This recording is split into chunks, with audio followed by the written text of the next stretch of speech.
tatamukana matutu. Kakamanwese kakamanisa mukana matutu. Wese tete kakalfa kakalfa. Tutembera minganga mikata lufa mukana matutu. Tutembera minganga mikata lufa mukana matutu. Amina ngebe ngebe ngebe ngebe ngebe ngebe.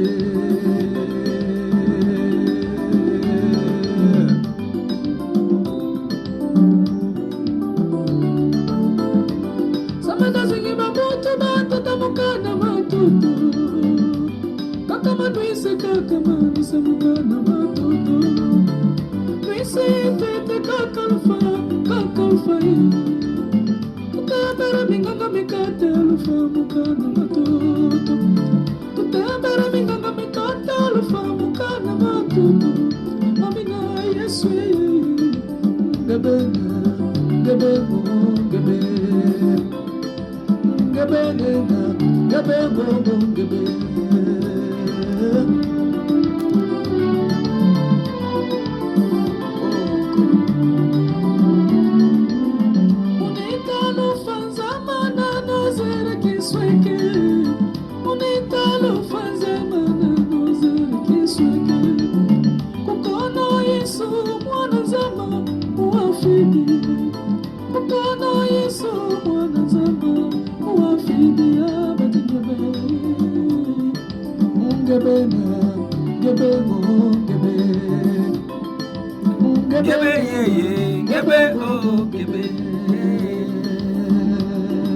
Voilà. Voilà, merci beaucoup. Merci beaucoup, Bandeko. Que Dieu vous bénisse, que Dieu soit loué. Nous sommes entrés maintenant d'entrer dans la deuxième partie de notre émission sur le Saint-Esprit. Nous sommes en train d'expliquer. En tout cas, le sujet nous tient à cœur de l'expliquer comme il faut. En tout cas, je bénis beaucoup notre sœur que je tiens à remercier, que j'ai tais les noms, qui nous a vraiment poussé à partager ces sujets. Il nous a demandé par rapport à un songe qu'il avait fait. Il avait fait un songe sur l'enlèvement. Et c'est par rapport à ces songes-là que nous avons maintenant, et suite à ces songes-là, parce que Dieu nous a aussi, depuis que nous avons écrit les livres sur les songes, à chaque fois qu'il y a quelqu'un qui nous relate son rêve, il y a toujours des messages qui se succèdent. Et Dieu nous a tenu à ce que nous puissions partager toutes les questions qui nous arrivent par rapport à tout cela. Et nous avons les sujets qui nous tiennent sur le Saint-Esprit. Nous avons parlé déjà, et tous ceux qui nous suivent sont en train de prendre des choses très importantes. Maintenant, nous parlons du sceau. Le Saint-Esprit comme le sceau de la rédemption. Voilà. Nous allons d'abord aller dans un texte, nous allons lire la Bible. C'est à partir de ce texte-là que nous aurons à découvrir beaucoup de choses sur le Saint-Esprit comme sceau de la rédemption. Nous irons dans le livre de Genèse, chapitre 38. Nous prenons à partir du verset...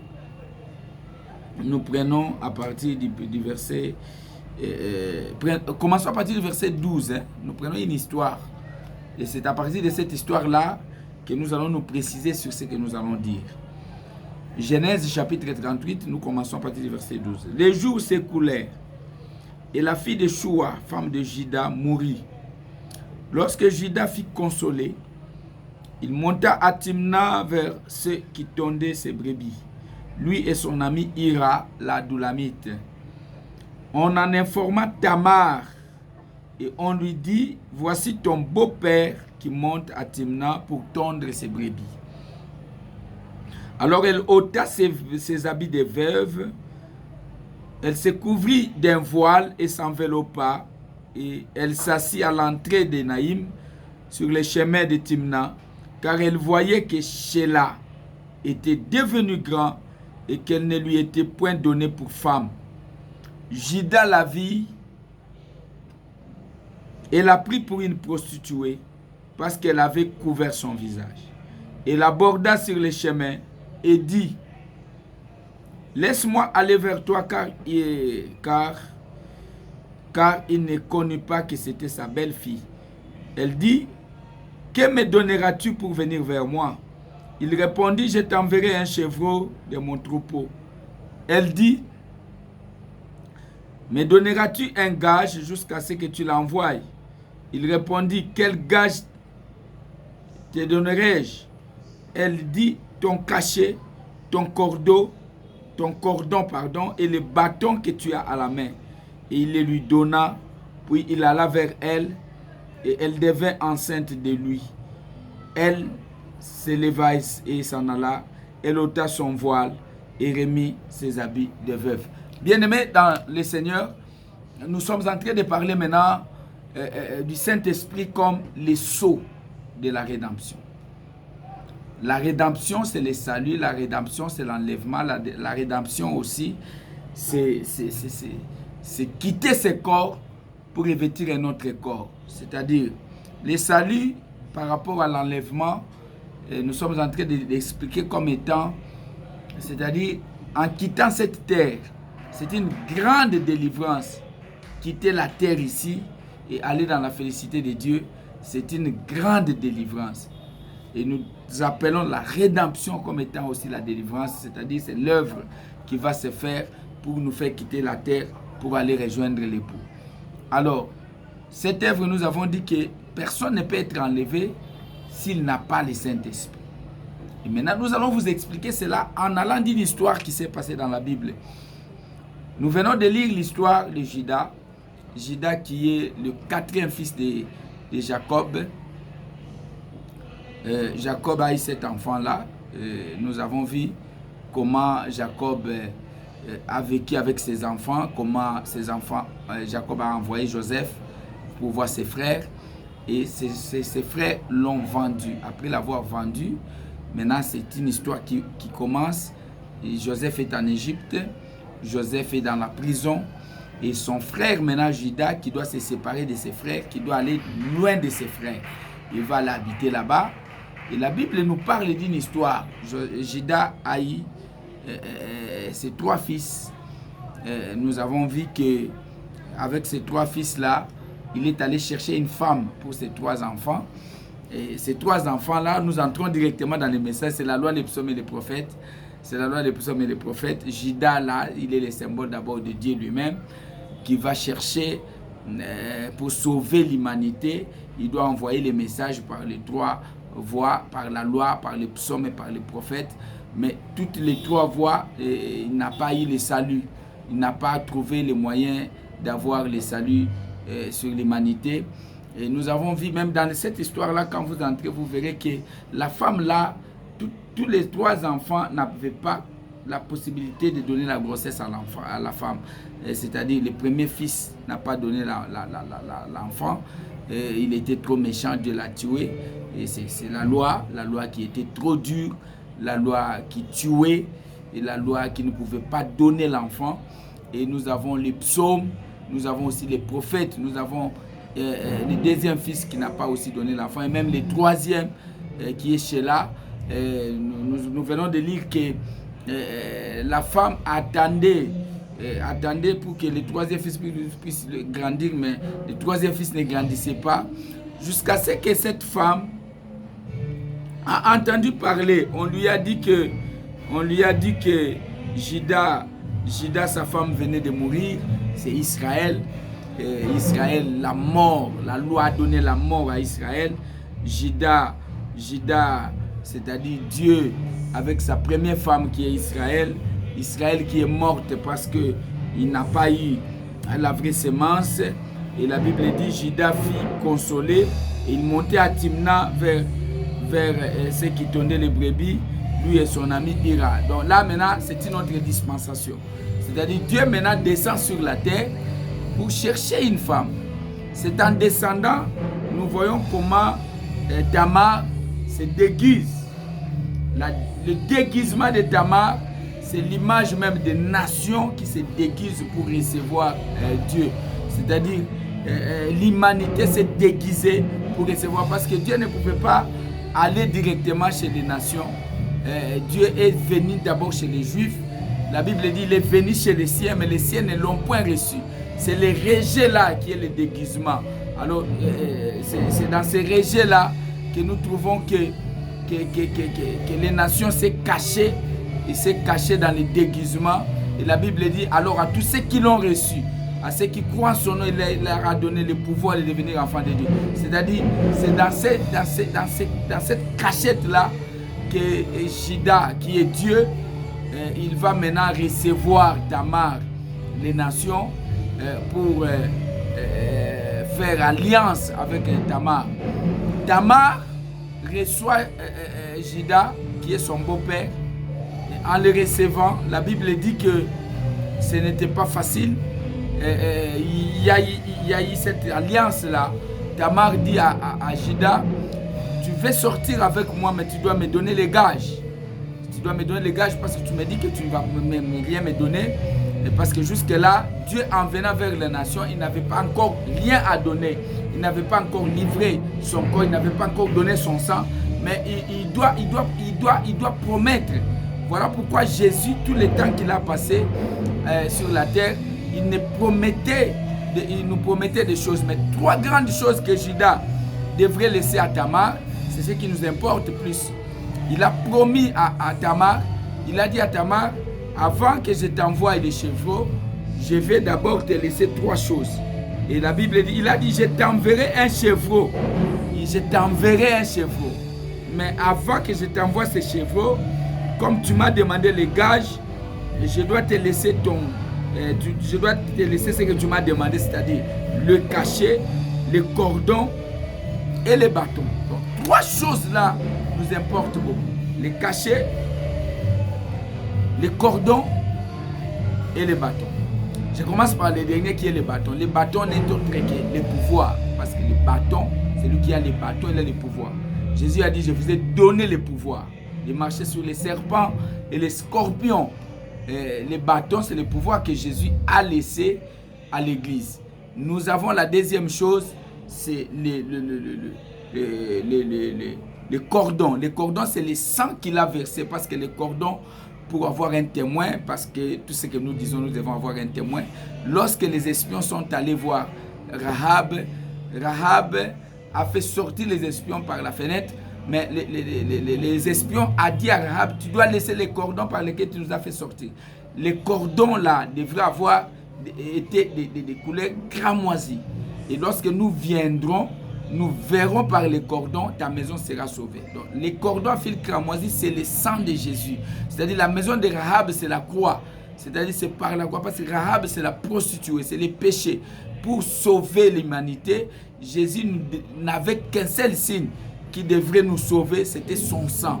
C'est les cordons cramoisis qu'il a versé. La fenêtre qui a été ouverte, c'est la côte qui a été, c'est les trous qui a été ouverte par ces côtes. Donc quand on a percé ces côtes, le sang qui est sorti par ces côtes, c'est ce sang-là qui témoigne.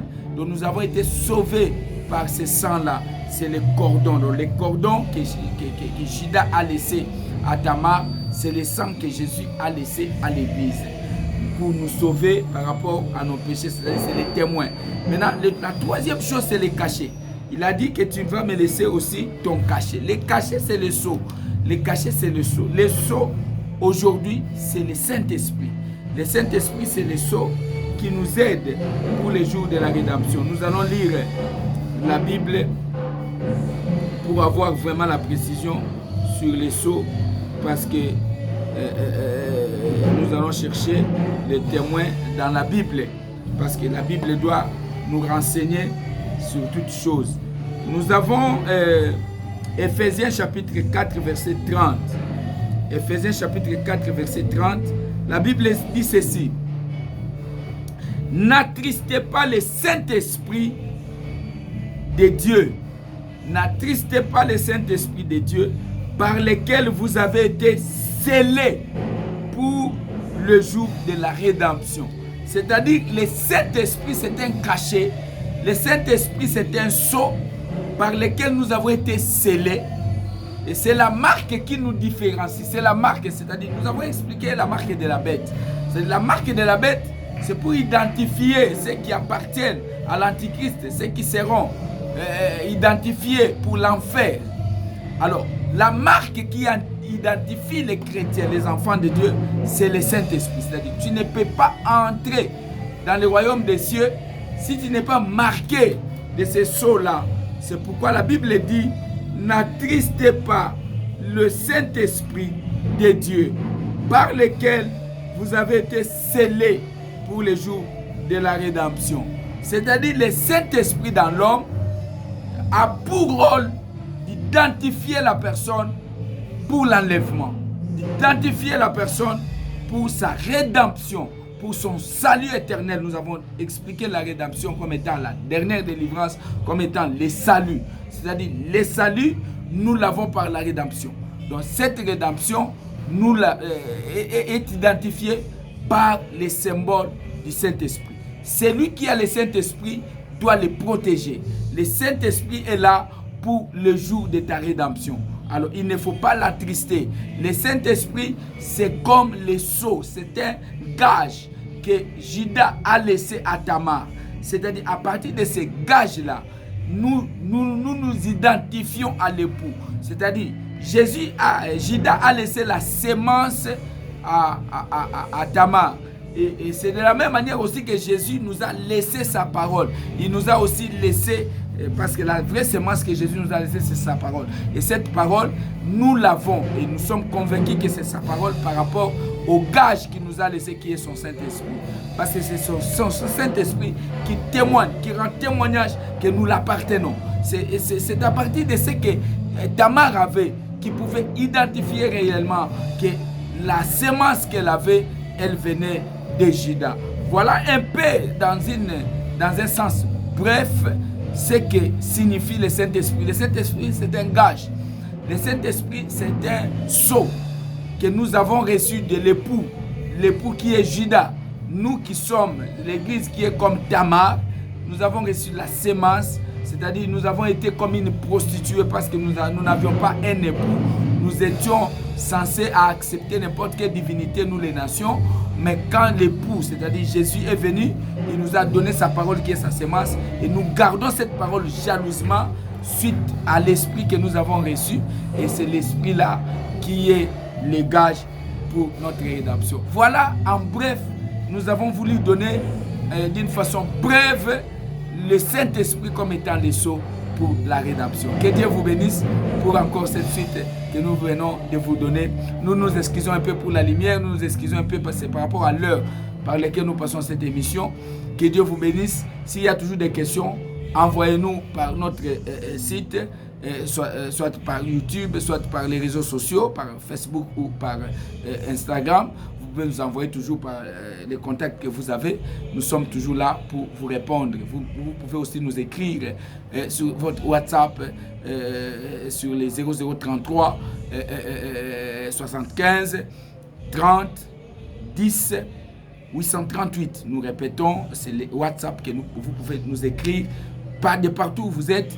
Partout où vous êtes, c'est les 0033 75 30 10 838. Que Dieu vous bénisse. Et à la prochaine, nous attendons vos questions. Et nous attendons et nous sommes là toujours avec notre frère Patrice et qu'on nous donne aussi les génériques pour nous emballer dans l'ambiance. Nous sommes toujours dans l'ambiance de notre émission sur le Saint-Esprit. Que Dieu vous bénisse et bye bye. Bye bye. Bye bye. Bye bye. Play by USB drive. Que Dieu vous bénisse.